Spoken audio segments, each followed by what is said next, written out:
ప్రేమ రూమ్లో తన బెడ్ పైన పడుకొని ఉంటుంది. అప్పుడే ధీరజ్ అక్కడికి వచ్చి ప్రేమని చూస్తూ ఎంత క్యూట్గా ఉందో అని అనుకుంటూ ఇంకా ఒక ఐబ్రో పెన్సిల్ని తీసుకుని వచ్చి ప్రేమ మొహం పైన మీసాలు గీస్తూ ఉంటాడు.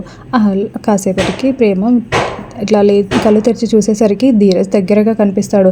ఇంకా ఒకటేసారి ఉలిక్కిపడి, రే ఏంట్రా ఇలా ఇంత దగ్గరగా ఉన్నావేంట్రా, ఏం చేస్తున్నావు అని ప్రేమ కంగారు పడుతూ అడుగుతూ ఉంటే, ఏంటే దీనికి ఇంత కంగారు పడిపోతున్నావు, ఏం లేదులే అని నీకు ఒకటి చూపించాలి అని చెప్తూ ఉంటాడు. ఏంట్రా అది అని ప్రేమ అడగడంతో ఇంకా ధీరజ్ ఒక మిర్రర్ తీసుకుని వచ్చి ప్రేమ ముందు పెడతాడు.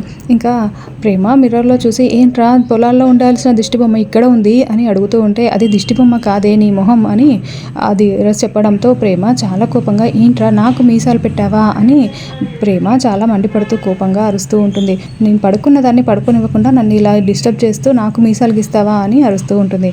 అప్పుడే ధీరజ్ ఇంకా ఆ మిర్రర్ పట్టుకొని మీసాల పిల్ల అని పాట పాడుతూ ఉంటే ప్రేమకి చాలా కోపం వస్తూ ధీరజ్ని కొట్టడానికి దగ్గరగా వెనకాలే పడుతూ ఉంటుంది. ఇంకా అలా ఒక్కసారిగా ధీరజ్ ప్రేమ చేయి పట్టుకొని వెనక్కి విరిచేస్తూ ఉంటాడు. ఇంకా అలా వదలరా అని ప్రేమ మళ్ళీ ధీరజ్ని కొట్టడానికి వస్తే ఇంకా ధీరజ్ ప్రేమ ఇద్దరు దగ్గరగా వచ్చి ఒకరి కళ్ళలోకి ఒకరు కళ్ళు పెట్టి చూసుకుంటూ చాలా ప్రేమగా చూసుకుంటూ ఉంటారు.